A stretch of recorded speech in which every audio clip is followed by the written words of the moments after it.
자, 여러분 안녕하세요. 어니스트와 주식 빌드업의 머니버디입니다. 어니스트입니다. 자, 오늘은 제가 좀 간단한 퀴즈로 오늘 영상을 시작해 볼게요. 저희가 이제 여러 주제로 여러분들께 주식에 대해서 알려드리고 있잖아요. 근데 이제 저희가 한번 좀 그런 생각을 해봤어요. 주식을 알려줄 때, 가르쳐 드릴 때 저희 기준으로 가장 먼저 알려주고 싶은 게 뭘까, 가장 중요하다고 생각하는 게 뭘까, 이런 거를 이제 어니스팀이랑 저랑 얘기를 나눠봤거든요. 그래서 이제 결론을 냈는데, 그 가장 중요하다고 생각하는 그것에 대해서 오늘 어떤 식으로 배우고 익힐 수 있는 건지, 그게 왜 중요한지, 어떻게 접목이 된다는 건지, 이런 얘기들을 해드릴 거거든요. 근데 이제 한번 퀴즈로 여러분들이 한번 맞춰보실래요? 저희가 가장 중요하다고 생각하는 거, 주식 배우는 분들이 가장 먼저 배워야 되는 거 하나, 그걸 꼽자면 저희는 뭐라고 할 것인지 한번 맞춰보는 시간을 가져봤으면 좋겠고, 각자가 생각하는 답을 지금 잠깐 멈추고 댓글란에 한번 남겨보시고 오늘 영상을 들어보면 좋을 것 같아요. 그리고 맞으신 분들께는 저희가 많은 걸 해드릴 수 없지만 하트를 남겨드리도록 하겠습니다. 뭐 그렇게 한번 퀴즈로 시작을 하고 오늘 저희 얘기 시작해 보도록 하겠습니다. 네, 좋습니다. 실제로 제가 생각할 때 가장 중요하다라고 생각하는 건 매수 템포예요. 매수 템포가 모든 것에 우선해야 그 다음 영역이 열릴 수 있기 때문에, 그래서 가장 중요하다라고 생각을 합니다. 이게 이제 매수 템포만 알면, 매수 템포에 대해서 이해를 하면 여러분들 주식 다 풀린다 이런 얘기는 아닌데, 근데 이제 저희 입장에서는 이걸 가장 먼저 배워야, 그리고 이게 생각만큼 그렇게 쉬운 그런 영역은 아니거든요. 이게 이제 체화가 돼야 그 다음 단계도 열리기 때문에 저희 입장에서는 가장 중요하다고 말씀을 드리는 거고, 끝까지 들어보실 가치가 있는 영상이 될 거예요. 한번 들어보시면 좋겠습니다. 네, 일단 구체적인 상황을 볼게요. 제가 세 군데를 동그라미를 쳤는데, 파동적으로 말하면은 첫 번째가 고점 돌파 같은 상황이고, 두 번째가 눌림목 같은 상황이라고 보시면 되고, 세 번째가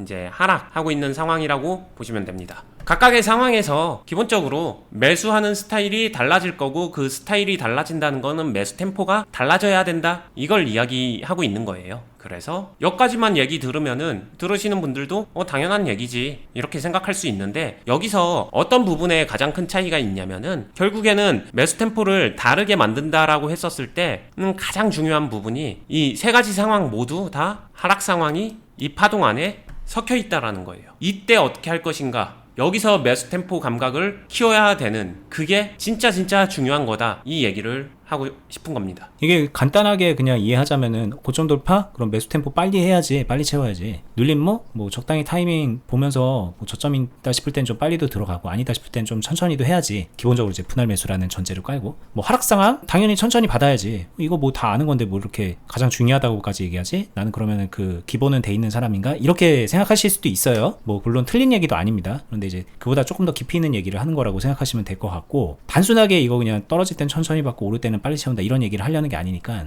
들어보시면 될 것 같아요. 그리고 이 각자 다른 것 같은 상황에서도 똑같이 이 하락이 섞여 있는데, 대부분의 분들이 여기에서 이제 그 감을 못 잡고 훈련이 안 되고, 때로는 뭐 그거 뭐하러 해? 뭐 이렇게 생각하면서 그냥 외면하면서 주식을 1년, 2년, 3년, 4년을 해도 실력이 안 느는 경우가 참 많아서, 그래서 저희 입장에서는 이걸 제일 먼저 가르쳐 주고 싶다라는 얘기를 하는 거니까 대부분의 분들이 부족한 면이 있을 거예요. 여기서부터 잘 들어보시면 도움이 될 겁니다. 네, 일단 대표적으로 고점 돌파 같은 거 많이 하시는 분들, 근데 고점 돌파 상황에서 이 하락 상황, 이거를 얘기하게 되면은 이제 바로 실질적으로 주식 행태를 보게 되면은 이런 얘기가 나오죠.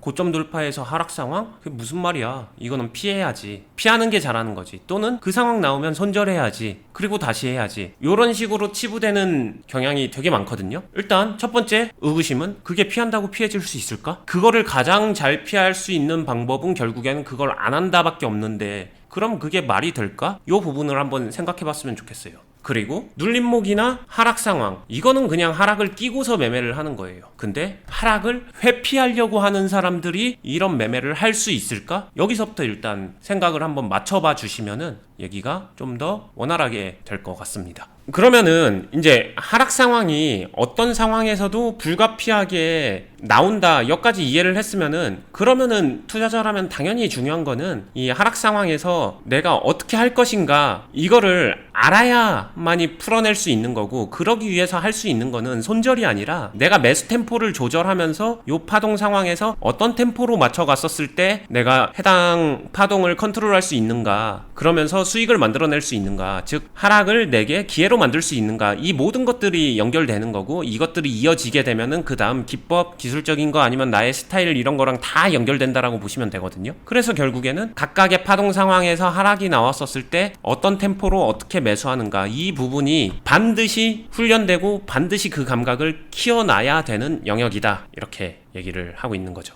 그러면은 이 하락 상황에서 매매를 어떻게 하는가, 이거를 조금 쉽게 표현을 하면은 요런 파동이 있는 거고, 여기서 하락할 때 매수 나눠서 해주는 거죠. 이 나눠서 해주는 게 분할을 해주는 거고, 그리고 이 위에서 매도 이런 식으로 요 조합을 만드는 거거든요. 상승하고 있을 때도 접목이 되고, 눌림목에서도 접목이 되고, 하락하고 있을 때도 접목이 돼요. 접목은 되는데 여기서 차이가 나는 거는 어느 정도 양으로 분할을 할 것이냐, 그리고 한 번 매수하고 두 번째 매수를 어느 정도 텀으로 할 것이냐, 이게 템포. 그리고 사실상 양을 조절하는 것도 템포에 영향을 끼치기 때문에 결국에는 그 전체적인 포괄적인 의미가 템포를 조절한다에 가깝거든요. 그래서 요거를 각 파동 상황에 따라서 다르게 나와줘야 돼요. 조금씩 다른 느낌으로. 근데 실제로 제가 클럽에서도 많은 사람들을 가르치고 훈련시키고 코칭을 해드리다 보면은 같은 사람이 매매를 하다 보니까 그 매수하는 패턴적인 모습이 되게 일관적이에요. 약간 어떤 정해진 자신만의 그런 게 있거든요. 그것만 고지곧대로 어떤 상황에서든 다 비슷하게 매수를 합니다. 근데 그 매수가 달라져야 되는데, 그 달라질 수 있는 거는 이 템포를 변화하면서 조금 상황에 맞춰서 각각 다르게 만들어가는 거고, 그러면서 자신이 요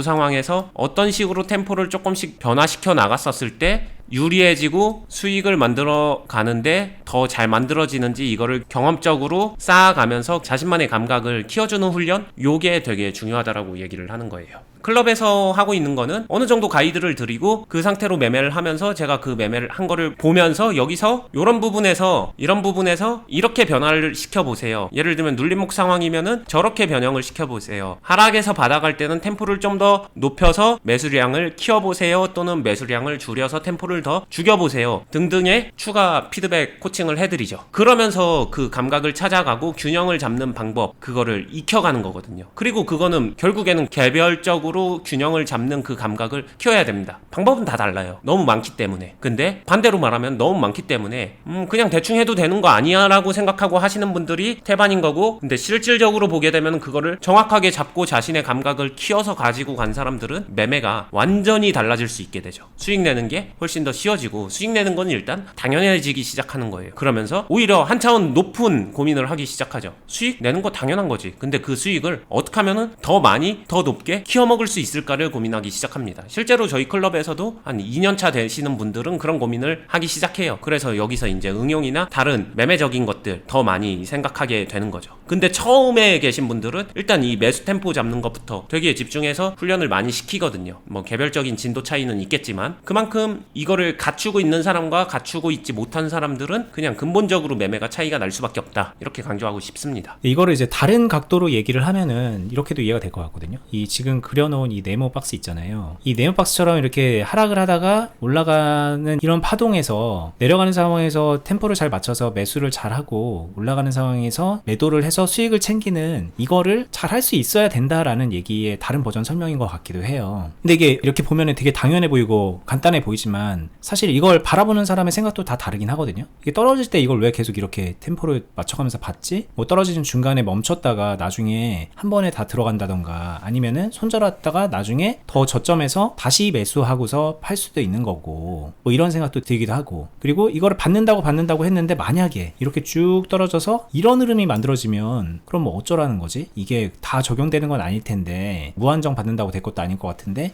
이게 그냥 단순하게 템포 조절로 되는 문제인가? 이런 또 이제 궁금증도 들 것 같기도 하거든요. 네. 오늘 얘기하는 게 이제 어떤 식으로 접목이 되는 걸까요? 실전은 이론에 100% 일치하는 상황이 나오는 게 아니라 다 변형된 실전 상황이잖아요. 거기에 대한 대비가 되는 거예요. 기본은 방금 전에 최초에 얘기했었던 이거를 제대로 할 줄 알아야 되는 거고, 여기서 이제 얘기했던 대표적으로 더 하락하면 어떡하는데, 이 정도는 템포로 조율할 수 있어야 되는 게 당연한 거고요. 그게 돼야 그 다음에 템포를 조절한 상태에서 이 뒤에 뭐 이런 생각하시는 분들 있죠. 꺾여서 올라오고 나면 여기서 차라리, 또는 아니면 이 저점에서 차라리 매수를 더 적극적으로 하면 좋은 거 아니야? 하면서 이게 이제 임팩트를 주는 건데, 요런 매매 생각하시는 분들, 하면 될 것 같지만 여기서 한다면은 얼마나 어떻게 할 건데 이거예요. 근데 이 얼마나 어떻게 할 건데의 기준이 여기서 내가 매수 템포를 조절해가지고 얼마나 아껴놨는데가 그 값이 여기로 들어가거든요. 그만큼을 모았다가 한 번에 행동해주는 거. 그러니까 여기서부터는 이제는 한 단계 더 진화된 단계로 가는 거기 때문에 이 기본을 모르고는 이 값을 구할 수가 없어요. 그러면은 내가 하고 싶은 대로 하게 되는 순간 템포 조절이 아니라 그냥 내가 하고 싶은 대로 매매가 되는 거죠. 템포를 조절하면서 하는 게 아니라. 이게 근데 여기서도 쓰여요. 고점 돌파 상황.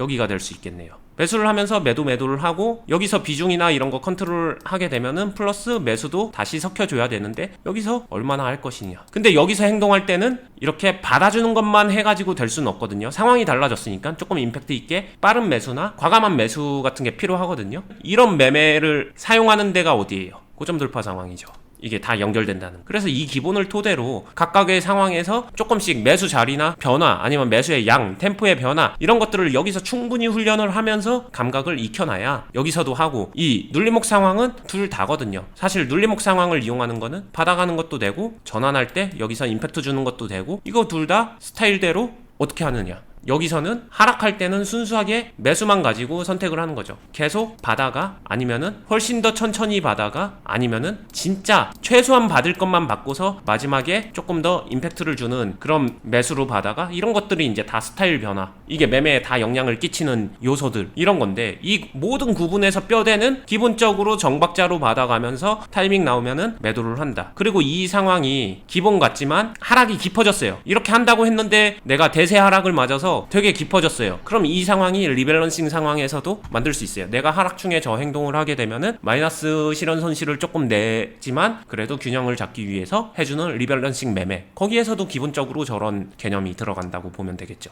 그래서 이거를 잘 익히게 되면은 궁극적으로 이어지는 거는 굉장히 강한 상승 흐름에서도 내가 매매를 얼마든지 할 수 있고 아까 이야기했었던 대세 하락 상황에서도 내가 얼마든지 능동적으로 컨트롤할 수 있고 상승과 대세 하락 이거를 잡았으면 당연히 이 중간 어딘가에 있는 모든 매매들은 다 내 걸로 잡을 수 있기 때문에 전체적으로 내가 다룰 수 있는 매매의 가동 범위가 굉장히 커지고 이 안에서 모두 능동적으로 수익을 내는데 문제가 없어지는 그런 상황을 만들 수 있거든요. 그 정도로 이거는 이 개념 이런 식으로 훈련하고 이 감각을 키워놓는 거는 중요하다 이렇게 얘기를 하고 싶고요. 그러니까 시청자분들도 이거 그냥 단순하게 생각하지 마시고 되게 진지하게 고민하면서 어떻게 훈련해 볼 수 있을까 많이 고민하시고 꼭 자기만의 감각을 찾아보시기 바라겠습니다. 네, 이게 마지막으로 그냥 말씀드리면 매수 템포를 이해해야 된다, 매수 템포를 맞춰야 된다, 조절해야 된다 이렇게 끝날 문제가 아니라 저희가 이제 가장 먼저 가르쳐드리고 싶다라는 거는 그런 여러 가지 상황에서 템포를 조절할 수 있는 그 능력이 필요한 거거든요. 이건 그냥 알고 있다고 되는 게 아니에요. 근데 이제 많은 분들이 사실은 진짜 문제는 이걸 회피합니다. 하락하는 상황에서는 피해야지. 그래서 올라가는 상황으로 다시 가야지. 그렇게 해서 이제 종목 갈아타는 거 되게 유행처럼 하시잖아요. 여기서 여기로 넘어가는 그런 거를 꿈꾸시잖아요. 다른 종목으로 갔다, 다른 종목으로 갔다. 이거 안 되는 것 같으면 이럴 때 이제 엄청 욕하고 막 그런 상황이 만들어지는데 그게 왜 그러냐. 일단 템포 조절이라는 걸 할 생각 자체가 없는 게 문제고요. 그리고 더 심각한 경우는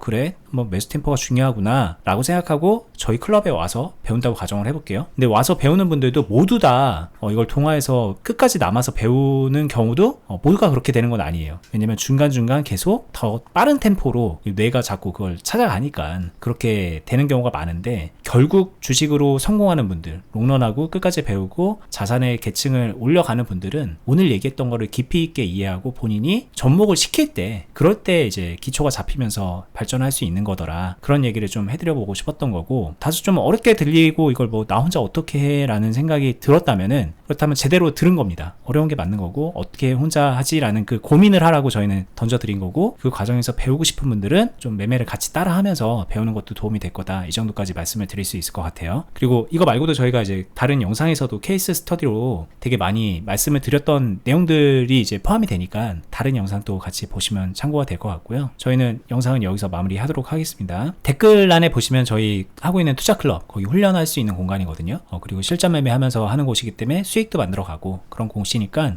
영상 하단 부분에 댓글란에 공지사항 보시면서 참고하시면 되고 저희는 다음에 더 유익한 영상으로 찾아뵙도록 하겠습니다. 끝까지 보시느라 수고 많았습니다. 감사합니다. 감사합니다.